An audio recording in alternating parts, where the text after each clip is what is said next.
Niché entre le Brésil et l'Argentine, l'Uruguay est un alliage de passion et de tranquillité. D'un côté, ses campagnes paisibles et sa réputation de Suisse des Amériques, de l'autre, son football ardent et passionné, ses villes vivantes, son carnaval festif. L'Uruguay aussi entre ce doux équilibre, entre son long fleuve d'où il tire son nom et qui le sépare de l'Argentine, et la réserve naturelle et vallonnée Quebrada de los Cuervos. L'Uruguay, c'est une mentalité unique, des gens fiers de leur pays, de leur histoire, indépendants en 1828 de l'Empire espagnol, fiers également de leurs terres et de leurs ancêtres. L'Uruguay moderne est un modèle de démocratie, un indice de développement humain élevé. L'Uruguay, c'est sa capitale Montevideo, Punta del Este, Tacuarembó, Punta Balena ou encore Sacramento. C'est le pays de l'asado, du maté, la terre des gauchos, de Mujica, de Guija, du journaliste et essayiste Galeano, Daniel Villetti, Tabarez, bien sûr de Cavani, Suarez, Muslera ou Forlan. En football, l'Uruguay est un monument de culture footballistique, un grand petit pays de football, champion du monde et d'Amérique du Sud à plusieurs reprises, pourvoyeur de talent, formateur de génie, ambiance bouillonnante. L'Uruguay fait partie des puissances du ballon rond, en tout cas des puissances historiques, des puissances romantiques. Comment le football est-il perçu chez les Uruguayens? Comment ce sport est-il devenu le symbole et ciment de la société uruguayenne? Son plus beau miroir, son plus bel éclat? On part aujourd'hui pour un voyage footballistique.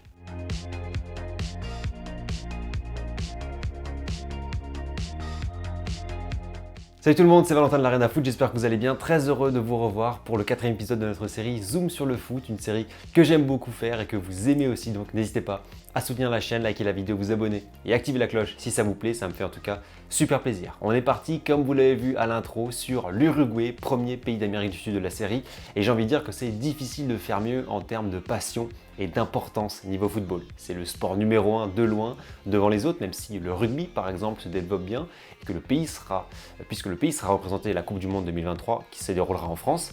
Mais le football, c'est vraiment le sport qui fédère toutes les populations, qui fait connaître l'Uruguay dans le monde également. C'est un très petit pays, l'Uruguay, comme on l'a dit. Donc le foot offre une visibilité et à l'intérieur, l'engouement touche toutes les générations et toutes les classes sociales pour les hommes, les femmes, les jeunes et les plus vieux. Tout le monde supporte un club et beaucoup pratiquent le football d'une manière ou d'une autre. Bref, tout le monde vit football. Il faut savoir que les Uruguayens sont réputés pour être le peuple le plus calme de l'Amérique du Sud. Leur tranquillité et la stabilité économique et politique du pays confèrent à l'Uruguay, comme on l'a dit, la réputation d'être la Suisse des Amériques. Le foot et sa ferveur transcendent ainsi la société uruguayenne comme aucune autre chose. Et c'est une passion qui se vit dès le plus jeune âge, puisque un tiers des enfants de 6 à 13 ans sont inscrits dans un club de foot en Uruguay. Le baby football a donc un rôle important, puisque sont déjà inculquées les valeurs de la gagne, de la rage, de la combativité, de la fierté. Et cet engouement, très tôt dans la vie des Uruguayens, donne lieu au façonnement d'une culture football. On dit de l'Uruguay d'ailleurs que c'est un pays de 3 millions de footballeurs ou de 3 millions d'entraîneurs. On me confiait dans la préparation de cette vidéo que le formateur français Pierre Saratia, qui bosse pour un club de foot uruguayen, avait déclaré à propos de l'Uruguay « Soulève une pierre et tu trouveras un joueur de foot ». On reviendra un peu plus tard sur la culture foot uruguayenne et son importance sociale, mais parlons maintenant, comme à l'accoutumée dans cette série, des grands clubs du pays, des grands clubs uruguayens qui évoluent en Primera División, et on va faire une bipolarité. Il y en a vraiment deux mastodontes, Peñarol et Nacional, où est retourné Suarez récemment, voilà, qui sont les deux grands de l'Uruguay. Peñarol d'abord, c'est le club le plus titré du pays avec plus de 50 titres de champion d'Uruguay, 5 Libertadores, c'est l'équivalent de la Ligue des champions sud-américaine. C'est d'ailleurs le 3e club le plus titré dans la compétition. Certes, c'est un palmarès un peu vieillissant, mais ça suscite la fierté des Carboneros, comme on les appelle. De son côté, Nacional, l'autre géant de Montevideo, a gagné 3 Copa Libertadores, plus de 40 titres de champion. À eux deux, ils raflent 90% des titres du championnat uruguayen. Le suivant, c'est le club de Defensor avec 4 titres, donc c'est un gouffre immense, abyssal, mais il y a quand même des clubs qui travaillent bien et qui tentent de devenir le meilleur des autres, c'est-à-dire le 3e club du pays. On peut penser à Wanderers, Danubio ou le Montevideo City Torque Club, fondé en 2007, qui fait partie du City Football Group et qui pourrait chambouler l'ordre établi en Uruguay. Il joue de plus en plus les troubles faits dans les différentes compétitions nationales. Mais en tout cas, Nacional Peñarol, c'est vraiment les deux locomotives, les meilleures académies aussi, puisque de Nacional sont sortis Diego Lugano, Luis Suarez, Matias Vinha et Matias Oliveira, tandis que Peñarol a formé Cristian Rodriguez, Darwin Núñez, Federico Valverde, Facundo Pellestri ou encore Diego Rossi. C'est vraiment un match sous différents angles, très animé, plein de ferveur, dangereux aussi dans le passé avec de nombreux affrontements. Le Classico uruguayen, l'un des plus grands rendez-vous footballistiques d'Amérique du Sud, tout est encadré au mieux pour limiter les risques entre les deux camps de supporters bouillants, des ultra chauds. Vous voyez par exemple les images sur vos écrans, c'est vraiment délirant.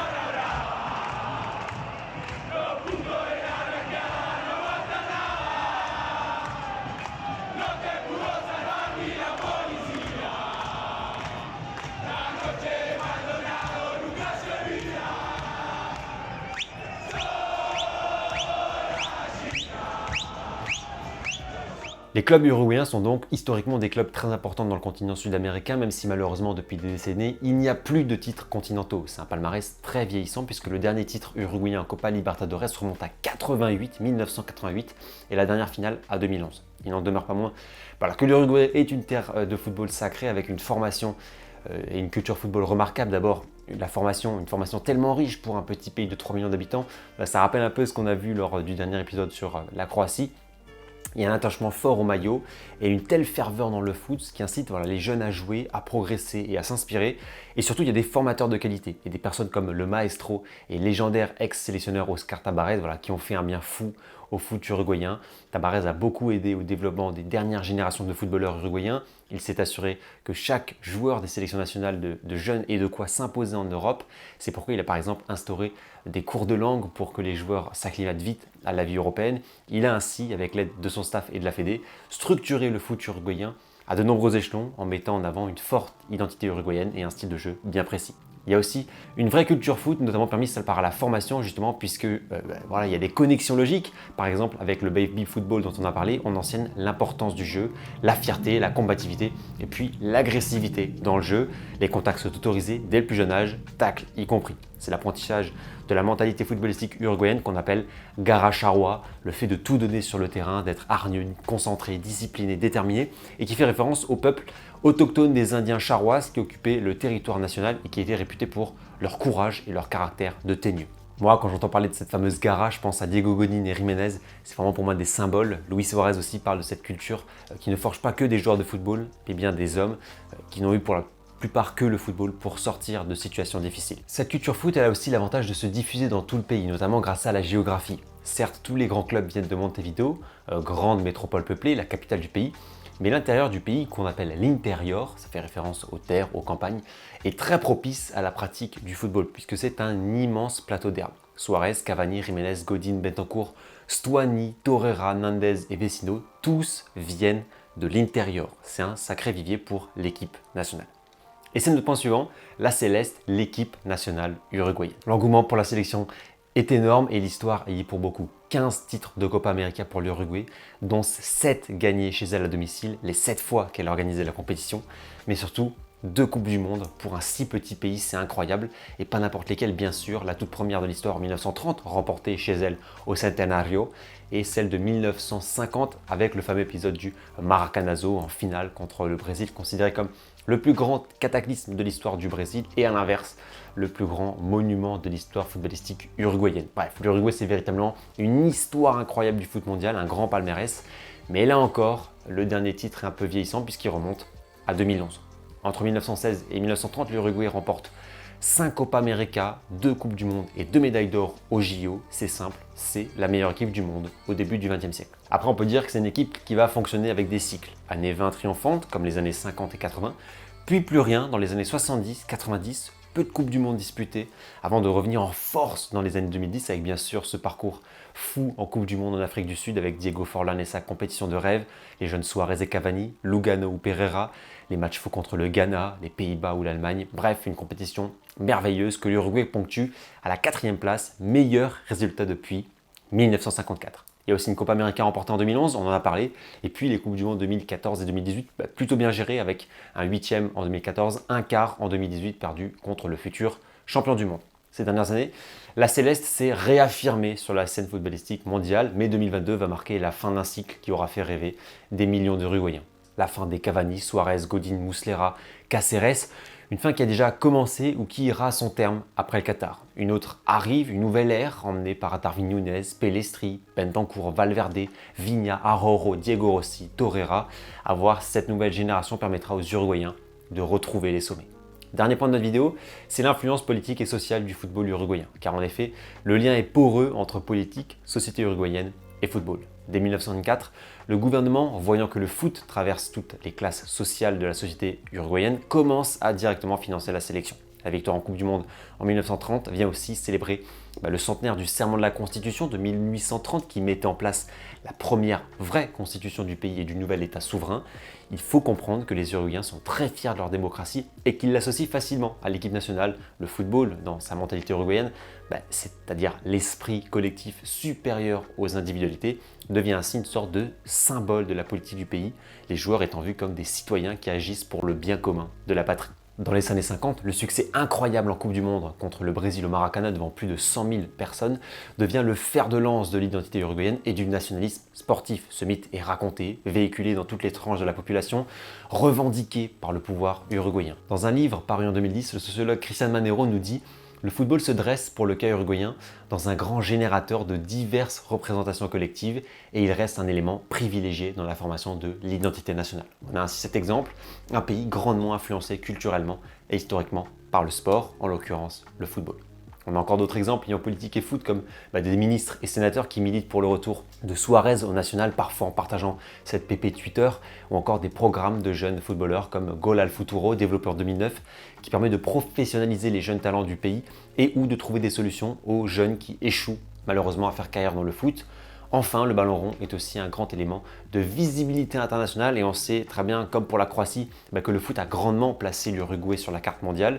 Et puis, quoi de mieux pour la visibilité que d'accueillir le plus grand événement sportif mondial, la Coupe du Monde. L'Uruguay est officiellement candidat à une organisation conjointe pour le Mondial 2030 avec l'Argentine, le Chili et le Paraguay, soit 200 ans après le serment de 1830 et un siècle après la première Coupe du Monde de l'histoire, déjà en Uruguay et remportée par la Céleste. Ce serait une promotion et un symbole absolument fou pour le pays. Il est l'heure de conclure notre vidéo. Quel avenir pour le foot uruguayen? Il est plein d'incertitudes, comme on l'a dit, puisqu'on ouvre un nouveau chapitre, un renouvellement générationnel. L'équipe actuelle qui arrive est brillante et va continuer à endosser le rôle d'un acteur toujours important pour le foot sud-américain et mondial. À voir si la mayonnaise prendra, mais ces jeunes talents ont de quoi permettre à la Céleste de briller. En revanche, l'avenir des clubs uruguayens est plus obscur. Les droits TV rapportent un peu, on peut même dire que le foot uruguayen est en souffrance économiquement, pauvre et à des années-lumière de ses voisins sud-américains, tant sur le plan sportif que financier. De plus, les jeunes cracks quittent vraiment très rapidement le pays, c'est le fléau de beaucoup de pays malheureusement, parfois seulement après quelques matchs en pro, à l'image de Facundo Pellistri. Difficile donc de faire progresser le foot national, difficile aussi d'imaginer un club uruguayen faire un grand parcours en Copa Libertadores. En revanche, et c'est la beauté de cette passion débordante, peu importe l'état du foot uruguayen, la Céleste et les clubs pourront toujours compter sur des fans inconditionnels qui ne faibliront jamais, car on l'a bien vu, lâcher le football pour un Uruguayen, c'est un peu comme lâcher son identité et sa culture. Voilà les amis, c'est la fin de cette vidéo comme d'habitude. Toujours un immense plaisir de réaliser cette série. Ce sera le dernier zoom sur le foot avant quelques temps puisqu'on va passer dès samedi prochain en mode Coupe du Monde, lancement de notre série. Soyez présents le 10 septembre, je compte sur vous. Je remercie dans la conception de la vidéo de super spécialistes qui bien sûr m'ont fourni une aide précieuse pour réaliser cet épisode. Je remercie Maxime de la chaîne Football Therapist, chaîne polyglotte qui vous offre des analyses profondes et riches sur l'aspect tactique ou la formation. Je remercie également Antoine, Dolulito et Silvino, experts du foot uruguayen, rédacteurs et grands passionnés de foot sud-américain. Merci pour votre travail remarquable les gars, merci pour l'aide de cette vidéo. Vraiment n'hésitez pas à leur rendre visite, tous les liens sont en description, tous leurs liens, comme d'autres sources, comme des vidéos, articles, etc. pour approfondir sur ce sujet passionnant. C'est tout pour moi, passez une très belle journée les amis, une bonne soirée, prenez soin de vous et profitez des vôtres. Ciao.